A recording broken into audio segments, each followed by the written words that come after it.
Hey, what is going on, guys? Welcome back to the channel. My name is Hart for those of you that are new.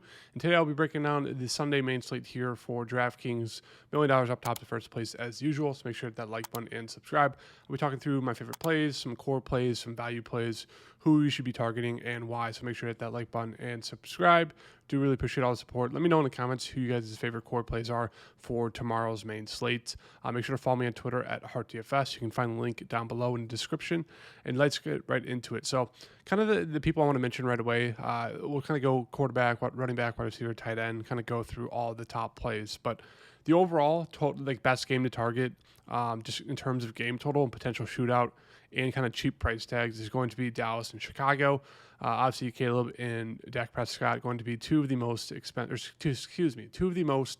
owned players on the slate in terms of quarterbacks. 5,900 for Dak, 5,600 for Caleb. Obviously, Dak going against the Bears defense. They're down a ton of people. They're down one of their best linebackers and TJ Edwards in terms of stopping the run. They're down Jalen Johnson, who's one of the best cornerbacks in the league. He's out for the entire year.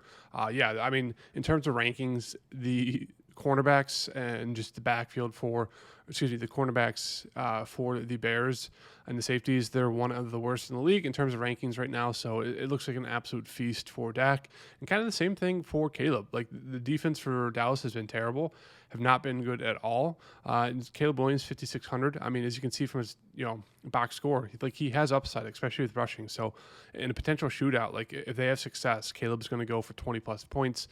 He does have that rushing upside. Two really strong plays there. They're going to be pretty popular, but for good reason. And then we'll get into the rest there in minutes, but just to kind of finish off the quarterbacks here that everyone's targeting, it's going to be those two guys, as well as kind of the value plays, as I mentioned. If we take a quick look at the quarterback, Jaden Daniels is out, so obviously Marcus Mariota is going to be taking over. Joe Burrow is obviously on IR, so Jake Browning will be the backup quarterback there. Brock Purdy is questionable. He has been practicing, so there's a chance he plays. I think he'll probably sit. Give him one more week to rest going up against the Cardinals here. So I think we can expect Mac Jones to start. Obviously, if Purdy's in, you can definitely get to him. I think I slightly prefer Mac Jones right now just in terms of value. Purdy's pretty cheap at this price tag there. So keep an eye out for that if you're looking for that kind of to go to that route if you want to. And then obviously we have Carson Wentz, who's taking over for J.J. McCarthy, and we have Tyrod Taylor taking over for Justin Fields. So out of all those kind of value play quarterbacks, I kind of rank it like this. Marcus Mariota, slightly above Carson Wentz, is kind of my two favorite value plays that everyone's going to be going to. And then Tyrod Taylor, and then probably Mac Jones are probably tied for the last two I want to get to. But yeah, in terms of quarterbacks, that's what everyone's going to be going to. Dak Prescott, I'll just type it in here for you guys. They're going to be going to Dak, or they're going to be going to Caleb Williams there for the Bears. Tyrod Taylor, he's a value play going against Tampa Bay, has rushing upside. Another one of those quarterbacks that does have that rushing upside. You can pair him with Breece Hall or Garrett Wilson. That's a good little skinny stack there, as well as Mac Jones. He's potential 5,000 once again going against Arizona. We have Wentz, who is a flatman price, 4,000 against the terrible Cincinnati Bengals defense. And then we have Marcus Mariota. So another guy, 4,000 going against the Vegas Raiders, whose the defense has actually been pretty solid.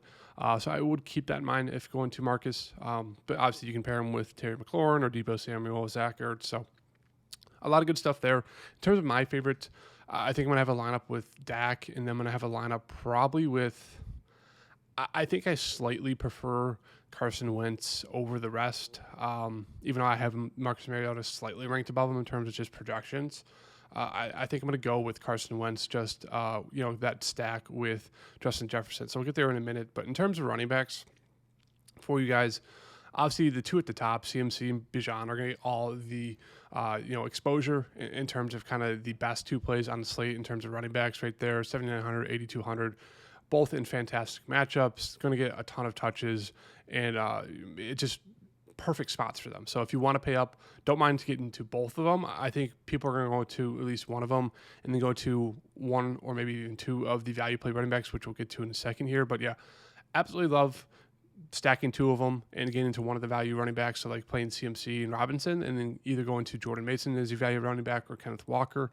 So that's kind of how you can get different there, because everyone's going to be jamming in Kenneth Walker and Jordan Mason, which makes sense. They're in smash spots, and they're very cheap, and they're going to be bell cow backs just because of the injuries to the other running backs on the team. But yeah, absolutely love those two. I really like Saquon as like a contrarian play off of Chalky, CMC, and Bijan. He's not getting really any ownership at all, and I know it's not like one of those things like basketball. Everyone's always like, oh, like this player did great against this team. He's averaging this against this team. Like, play him in the next game. That's not really a thing, especially in football. But if you look at Saquon's box score against the Rams last year, he went for 200 rushing yards in both games. I think 2 touchdowns in both. I think he had 3 touchdowns in one of them. Absolutely destroyed them. So I love this matchup for Saquon. I expect him to have a really solid game. Jonathan Taylor's going to be another one of those chalky plays, and Bucky Irving. So kind of the top 5 running backs are going to get a ton of ownership. I think Saquon might be coming in as the lowest owned of that group. So as I mentioned, really like him as a contrarian play there. You know, if you think Chase Brown is going to get in the end zone, I don't mind it. Obviously going against Minnesota, kind of a tough defense there, especially now that they're going to be going against Jake Browning. It's going to make it a little bit harder for this offense to click. But yeah, Chase Brown's obviously getting 90% of the workload there for the running back. So even at that price, he hasn't been performing. I still think he's a solid secondary option. Same thing with Genty. I mean, one of these games, he's going to explode. They've kind of been blasting him all over the news in terms of just, going at Chip Kelly, saying like, why aren't we running him more? Saying that they're trying to like save him for the whole season. But I think this could be one of those games where he kind of has a breakout game, goes for 20 plus fantasy points. So I really like him as like a secondary, kind of like almost like a dart throw play there. Moving on down a little bit more, as I mentioned in kind of my earlier slate breakdown from earlier in the week, if you guys want to check that out, go a little bit more in depth. But yeah, I love kind of this mid-range here. It's Kamara, Chuba, Javonte Williams, Breece Hall, and ETN and Walker. They look fantastic. But in terms of kind of the core plays, in terms of value that everyone's be jamming in, it's going to be Jordan Mason here with no Aaron Jones. So Jordan Mason is going to get a heavy workload there. And then, as I mentioned, Kenneth Walker, Charbonnet is doubtful. 5,800 for Kenneth Walker, who's coming off a game where he looked really good. Obviously, they're kind of leaning him into his workload this season just with that foot injury during camp. But yeah, right now, it's kind of my favorite core plays in terms of quarterback. Carson Wentz, Jordan Mason, and then Kenneth Walker for running back. If you want to get to a value play, Bill, you can get to Bill on the Washington Commanders as that value play since Austin Eckler will be out. I don't love it, but it's 5,500. They should be utilizing him. Not really involved in the passing game. We'll see if that changes this week. But yeah, he is there as like a value running back play. Moving on to the wide receivers. So as I mentioned, if I'm going to be playing Wentz, I'm going to stack him at least with Justin Jefferson. I expect a huge game here for him going against that Bengals secondary. So absolutely love him. I think it's going to be a little bit easier for him to have a good game with Carson Wentz throwing the ball, just because Carson Wentz has that experience and he's capable of throwing the ball. So yeah, I like that stack there. It's a pretty cheap stack to get to the quarterback and the number 1 wide receiver on the team there for the Vikings. But yeah, moving on to kind of the other popular wide receiver plays. JSN, he's going to be very popular once again just because of the upside there going against New Orleans. He's seen a ton of targets. Wide receiver 1 there, so he looks really strong. Going to get a ton of ownership. Puka, Roma Dunze, the Bears are very cheap going into this potential shootout game. DJ Moore is 5,300 for Roma Dunze. Evans going to Rome. I mean, it makes sense. He's the number 1 receiver on that team right now. He's getting absolutely peppered with targets, and he's doing very well in terms of touchdown variance. But if he's going to have 10-15+% more ownership than DJ Moore, I'm going to go to DJ Moore at 5,400. Like, we know the upside of DJ Moore. He's getting looks, not a ton, but he's still going to be involved. And especially if this game is a shootout, expect DJ Moore to have a really strong game there. So I really like DJ as a pivot off of a really chalky Roma Dunze. As I mentioned, I really like the Eagles. I expect one of these games for them to bounce back. Devontae Smith, AJ Brown. Wouldn't be surprised if it's this week against the Rams and the Eagles have a really good, offensive game. We'll have to wait and see. But they are there. Another guy, Jacoby, CeeDee Lamb. 2 guys who are going to be absolutely peppered. Obviously, CeeDee Lamb in that potential shootout game, as I mentioned. He looks really good. And then DK Metcalf is another guy that is projecting really well right now. Where is he? 5,700 going against New England. The targets aren't the best right now, but he's projecting strong in this matchup. So he is another chalky wide receiver. So right now, I'm just going to stick with Justin Jefferson. And then moving on to the tight ends. For the tight ends, it will be interesting to see kind of the ownership on Brock Bowers. Right now, he's not projected as high as owned. It's going to be Tyler Warren, Trey McBride, and Juwan Johnson are kind of the three people everyone's looking towards. So if you look at Juwan Johnson, his price really doesn't change, and he's getting like pretty much tight end number one targets there, 12 and 9. Got a touchdown there. He almost had a touchdown in that first game as well. So he's been doing really, really well the first 2 weeks. I'm going to pump the brakes a little bit. If everyone's going to go to him, I'd rather just get off of him and go to other people. But yeah, right now, that's kind of where everyone's shifting their focus is going to Trey McBride, Tyler Warren, and Juwan Johnson. There was some ownership going to Kraft. Obviously, if Kraft is out, you can go to the backup tight end for Green Bay, which is Luke Musgrave. He will be involved. He is capable. But right now, for my focus is probably going to be on the top two guys, McBride, Bowers. They're just absolute beasts. I really like Bowers in the spot against Washington, 6,000.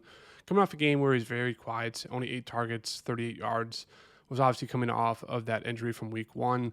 Not a lot of people played him. I think people are still going to be a little bit scared of just that injury and kind of limiting him. But I really like him in this matchup going against the Commanders. So I think it's a smash spot. 6,000 for him, a guy who should see 10 plus targets. Absolutely lock in Brock Bowers there at that price tag. And that is really it in terms of kind of my core plays. Really looking at this group of people. As I mentioned, there's a lot to like. Obviously, the running backs, Mason, Walker, going to be super popular, but for good reason. It's going to be really hard not to get to both of them in a lineup just because of the price tags and their potential workloads. In terms of kind of like secondary plays for you guys, a game I do like to target. It might be gross, but Green Bay going against Cleveland. Cleveland is a pass funnel defense. So right now, Jordan Love looks really strong at 6,300, and if you want to pair him up in this spot, Matthew Golden, I think he's poised for a breakout game here. Also coming off, back-to-back games with only 2 targets, didn't even get a catch in that last game against Washington. He's one of the best in terms of separation in the league through the first 2 weeks. So he's just poised to have a really good game. Obviously, with Jaden Reed out, no Christian Watson.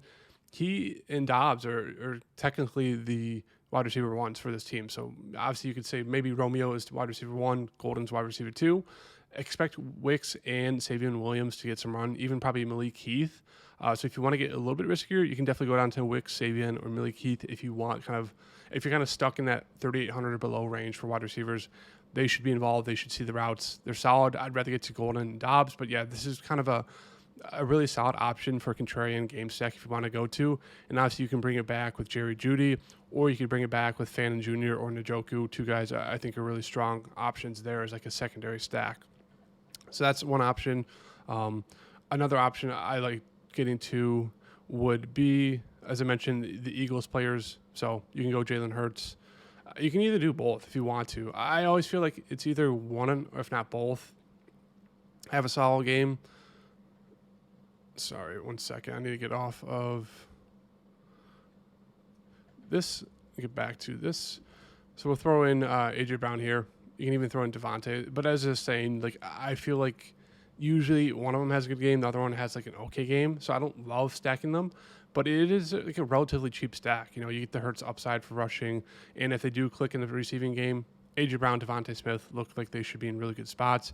And you can even bring it back with Puka and still have enough to kind of get to those value running backs. So there's a lot of different ways you can kind of build on this slate to have a really, really strong upside in lineups. But as I mentioned, right now my favorite is going to be going to Carson Wentz here, pairing him up with Justin Jefferson, throwing in those 2 running backs, the 2 value running backs, Jordan Mason and Kenneth Walker, and kind of building your lineup for there. So those are my 4 core plays. Obviously going to be pretty chalky. As I mentioned, if you want to get to some contrarian plays, Green Bay and Cleveland is a good spot to get to some of those. As I mentioned, the Rams and the Eagles, a good spot as well.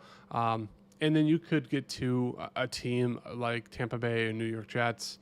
But yeah, right now it's either kind of focusing on these value plays or going to the Dallas and Chicago game, which obviously everyone's going to stack, or doing a mix of both. So that's kind of my breakdown for this slate. Hope you guys have a good weekend. Let me know in the comments, obviously, who your 2 favorite core plays are.